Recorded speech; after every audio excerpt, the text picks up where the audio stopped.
et chers confrères, permettez-moi de vous présenter le syndrome coronarien aigu ST positif. Le syndrome coronarien aigu ST positif se définit comme l'association d'une douleur angineuse et d'un sus-décalage permanent du segment ST. C'est une extrême urgence cardiologique. Le pronostic immédiat est sévère et lié à la survenue de troubles du rythme. Néanmoins, celui-ci est amélioré par une prise en charge diagnostique et thérapeutique précoce. La présentation suivante est basée sur les recommandations de l'European Society of Cardiology 2008 et de l'American Heart Association 2009. Le syndrome coronarien aigu ST positif a une incidence de 5 000 à 120 000 nouveaux cas par an en France. Les deux sexes sont concernés, cependant l'homme est précocement plus atteint que la femme. Il est rare sur le sujet jeune, seulement 5% des patients ont entre 20 et 40 ans. Ce qu'il faut retenir, c'est que l'athérosclérose représente 90% des étiologies. Les autres causes sont rares et regroupent les coronarites inflammatoires et infectieuses, la dissection aortique, l'embolie coronaire dans le cas d'un rétrécissement aortique ou d'une endocardite infectieuse. Nous avons également les causes d'infarctus du myocarde à coronaire saine, tels qu'un spasme coronaire prolongé, les troubles du rythme ou encore l'anémie. L'anatomopathologie. Il s'agit d'une fissuration d'une plaque athéromateuse jeune avec mise en contact du sang circulant avec les éléments proagrégants et procoagulants. Formation d'un thrombus entraînant l'oblitération artérielle coronaire. Cette oblitération peut être partielle donnant le syndrome coronarien aigu ST négatif, pouvant évoluer secondairement vers un syndrome coronarien aigu ST positif ou être totale entraînant un syndrome coronarien aigu ST positif. L'ischémie myocardique engendrée peut être à l'origine d'une dysfonction diastolique du ventricule gauche avec œdème aigu du poumon, d'une dysfonction systolique avec hypotension et état de choc, d'un remodélage myocardique pouvant évoluer vers un anévrisme du ventricule gauche. Les complications ainsi que leur prise en charge feront l'objet de la prochaine présentation. Le syndrome coronarien aigu ST positif est défini par les sociétés savantes comme l'association d'une douleur angineuse et d'un sus-décalage du segment ST. Les enzymes cardiaques sont élevées, mais il ne faut surtout pas attendre les résultats avant de débuter le traitement. L'échocardiographie permet de rechercher les complications et d'éliminer certains diagnostics différentiels. On distingue trois situations classiques de découverte: l'évolution d'un syndrome coronarien aigu ST négatif, la complication brutale d'un angor stable, où le syndrome coronarien aigu ST positif peut constituer le mode de révélation de la maladie coronaire, ce qui représente la situation la plus fréquente. L'interrogatoire doit être rapide. Il permet de préciser les caractéristiques de la douleur qui peut être typique, c'est-à-dire rétrosternale, constrictive, très intense, irradiant vers la mâchoire inférieure, le cou, le membre supérieur gauche, ou être atypique, à type d'épigastralgie, surtout dans l'iléum inférieur, ou encore absente chez le diabétique ou le sujet âgé. L'heure du début de la douleur est très importante à préciser. Elle détermine la stratégie de revascularisation. L'interrogatoire permet également de préciser les facteurs de risque cardiovasculaire. L'examen clinique est le plus souvent normal. Il permet surtout de rechercher des signes de complications tels que des râles crépitants en rapport avec un OAP, une hypotension artérielle, des signes de choc, un souffle cardiaque ou encore des signes d'insuffisance cardiaque droite. L'ECG doit être réalisé en urgence. Il doit être complet avec les 18 dérivations. Il met en évidence un sus-décalage du segment ST, convexe vers le haut, mesurant au moins 2 mm dans les dérivations précordiales, d'au moins 1 mm dans les dérivations frontales, dans au moins 2 dérivations contiguës. Une autre queue de nécrose peut apparaître dès la 3e heure, mais ne doit en aucun cas recuser la revascularisation. Des images de miroir à type de sous-décalage ST ou grande onde R. Il précise également le siège et l'étendue de la nécrose. Sur cette ECG, à gauche, on voit un sus-décalage ST englobant l'onde T, conçu en l'onde par D, dans les premières heures de l'IDM. Au milieu, une onde Q et régression du sus-décalage vers la 24e heure. À droite, une grande montée négative pointue et symétrique vers le 5e jour. Le dosage des enzymes cardiaques comprend le dosage des enzymes cardiaques. Les troponines T ou C sont les plus spécifiques, avec élévation entre la 3e et la 6e heure, un pic vers la 24e heure. Les CPK-MB constituent une bonne alternative. La place des troponines ultrasensibles n'est pas encore bien définie dans le syndrome coronarien aigu ST positif.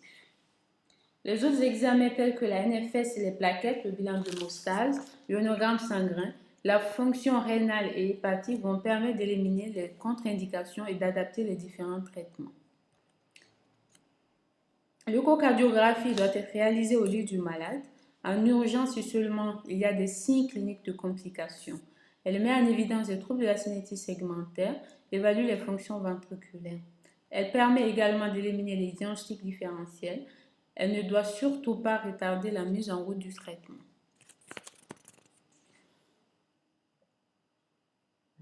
Prise en charge thérapeutique. Le traitement doit être précoce. Il doit débuter en pré-hospitalier ou à 2 fois en hospitalier, ce qui est le cas le plus fréquent dans notre contexte. La prise en charge en pré-hospitalière consiste en une mise en condition à calmer le patient, à donner de l'oxygène, à adapter bien sûr à la saturation, un scope, une voie veineuse périphérique, des antalgiques et des tranquillisants. Puis, transfert médicalisé rapide du patient scopé et perfusé vers un centre d'angioplastie. Il faut décider du type de revascularisation.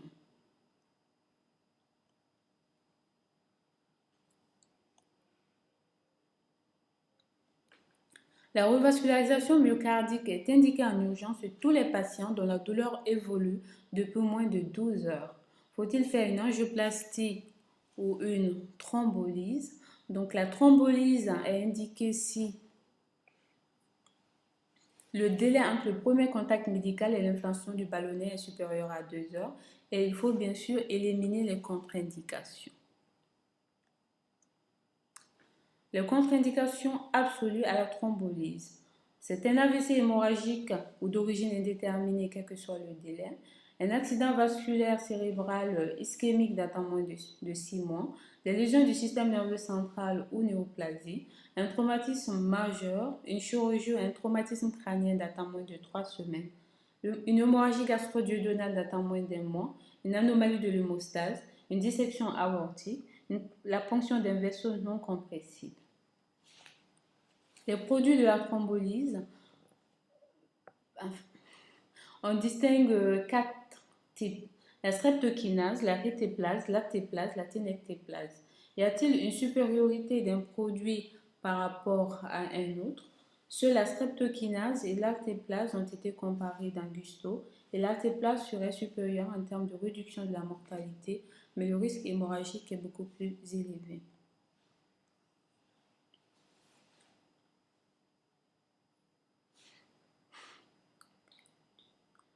La fibrinolyse est associée à une bi-antiagrégation plaquettaire, aspirine et clopidogrel, adaptée donc les doses en fonction de l'âge. Une anticoagulation est également associée, HBPM si absence d'insuffisance rénale, sinon HNF. Le Fonda Parinux n'a pas l'autorisation de mise sur le marché dans le syndrome coronarien aigu ST positif.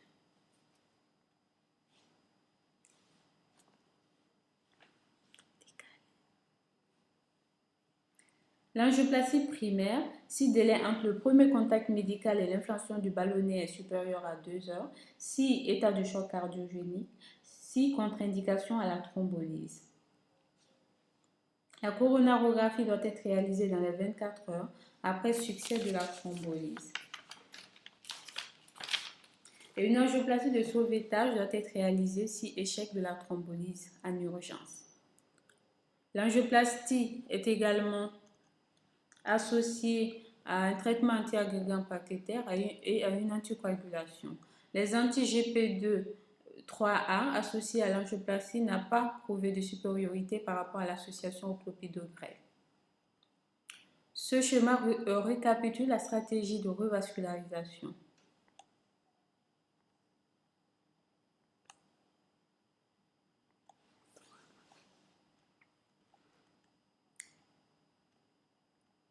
L'angioplastie primaire, si délai entre le premier contact et l'inflation du ballonnet inférieur à 2 heures, si état de choc cardiogénique, sur contre-indication à la thrombolyse. Thrombolyse si aucun de ces éléments n'est retrouvé. Si échec de la thrombolyse, l'angioplastie de sauvetage doit être réalisée en urgence. Si succès, une coronarographie dans les 3 à 24 heures. Les bêta-bloquants réduisent la mortalité à long terme. Il faut une précaution d'emploi à la phase aiguë, de préférence donc à introduire après les premières 24 heures à dose progressive. Les inhibiteurs de l'enzyme de conversion sont à débuter dès les premières 24 heures et permettent de réduire le remodélage myocardique et la mortalité. Les dérivés nitrés n'ont pas encore prouvé leur utilité dans le syndrome coronarien aigu ST positif.